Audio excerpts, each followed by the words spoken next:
सिंह जी की जन्म जयंती पर आज मैं आपको गुरु गोविंद सिंह जी के जन्म से और उनके कार्यों से जो बहुत महान सत्य हैं उनके बारे में कुछ बताना चाहूँगा, कुछ रूबरू कराना चाहूँगा। मेरे बहुत से आइडियल रहे हैं मेरी ज़िंदगी को, मेरे कैरेक्टर को शेप करने में। उनमें से एक गुरु गोविंद सिंह जी महाराज हैं। गुरुओं सिखों के 10वें गुरु गुरु गोविंद सिंह जी। उनका एक वाक्य है जो मुझे हमेशा याद रहता है, जो हमेशा मेरे अंतःकरण में बजता रहता है। और एज अ डॉक्टर जब मेरे पास हारा हुआ पेशेंट आता है तो मैं उनको हमेशा याद दिलाता हूँ। वो है, चिड़ियन से मैं बाज तुड़ावा, 1.25 लाख से एक लड़ावा, सो मैं गुरु गोविंद कहलावा। यह तेज, यह उद्घोषणा, यह कॉन्फिडेंस रखने वाला अगर कोई इंसान, कोई गुरु हो सका तो वो थे गुरु गोविंद सिंह जी। पूरी ह्यूमैनिटी की स्टडी में अगर आपको कोई ऐसे अवतार मिलेंगे, अवतार से मेरा मतलब वो अंश पुरुष जिनके अंदर देवत्व जागा हो, जिनके एक हाथ में कलम हो, एक हाथ में कलम और एक हाथ में तलवार, जो पोएट हो, जो फिलोसोफर हो, जो वॉरियर हो, जो गायक हो, जो म्यूजिशियन हो, तो वो सिर्फ 2 मिलेंगे। एक होंगे श्री कृष्ण जी महाराज और दूसरे होंगे गुरु गोविंद सिंह जी महाराज। इन 2 के अलावा अपने सनातन हिंदू धर्म में और कोई आपको नहीं मिलेगा। और मैं आज आपको गुरु गोविंद सिंह जी महाराज के बारे में कुछ अनछुए, उनकी लाइफ के कुछ अनछुए अननोन पहलू बताना चाहूँगा। सिक्खी में, सिख धर्म के लोगों को इनके बारे में तो बहुत कुछ मालूम होगा, पर अन्य धर्म के लोगों को इनके बारे में बहुत कम मालूम होगा। पूरी जिंदगी इनकी स्ट्रगल रही औरंगजेब के खिलाफ।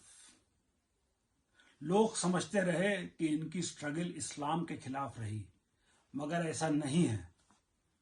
क्यों? क्योंकि अगर आप नितनेम को पढ़ें, नितनेम वह पूजा संग्रह है, वो आरती संग्रह है जिसको सिख धर्म में रोज पढ़ने को कहा गया है। नितनेम में पहला जो जप है वह है जपजी साहब, जो कि गुरु नानक देव जी का लिखा हुआ है। उसकी 3 पौड़ियां तो मैं रोज पढ़ता हूं।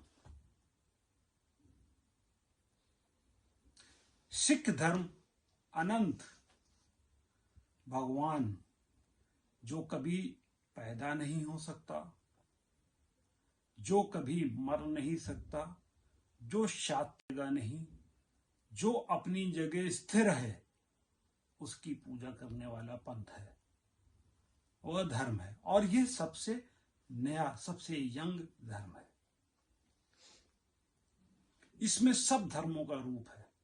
और गुरु नानक देव जी शब्द के, शब्द से आया है, शब्द के उपासक थे, नाम रूप के उपासक थे। अपने हिंदू धर्म में, सनातन धर्म में इसको शब्द, सुरति शब्द योग कहा गया है, सुरति को मिलाना कहा गया है।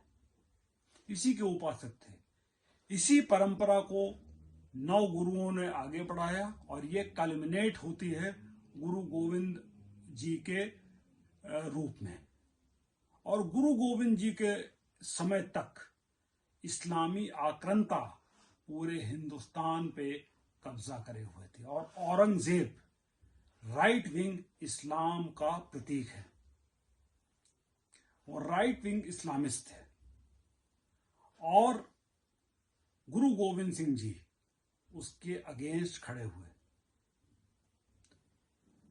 9 साल की उम्र में जब उनके पिता की हत्या हुई, तब गुरु गोविंद सिंह जी को दशम गुरु घोषित किया गया। सतत वो इस्लामी आक्रांता के अगेंस्ट लड़ते रहे। उनके 2 पुत्र वॉर में मारे गए। 2 पुत्र की हत्या औरंगजेब ने करा दी, जिससे वो बहुत आहत हुए। क्यों? क्योंकि ये हत्या वॉर के रूल्स के अगेंस्ट थी। और तब उन्होंने औरंगजेब को एक हिस्टोरिकल लेटर लिखा जो जफरनामा के नाम से जाना जाता है। इसके बारे में बहुत कम लोग को ज्ञात है। और जफरनामा में उन्होंने प्रिडिक्ट किया कि औरंगजेब के बाद मुस्लिम इस्लामिक राज का नाश हो जाएगा, और ऐसा ही हुआ। गुरु गोविंद सिंह जी औरंगजेब के बाद उनका देहावसान हुआ। तो औरंगजेब की मृत्यु को देखने के बाद ही उन्होंने शरीर छोड़ा, और जहां से वो गुरु बने, यानी कि कश्मीर, और जहां पे उन्होंने शरीर छोड़ा यानी कि गोदावरी के तट पर, एक दिन महाराजा रणजीत सिंह ने वहां तक सिखिज्म का राज किया। यह गुरु का प्रताप था।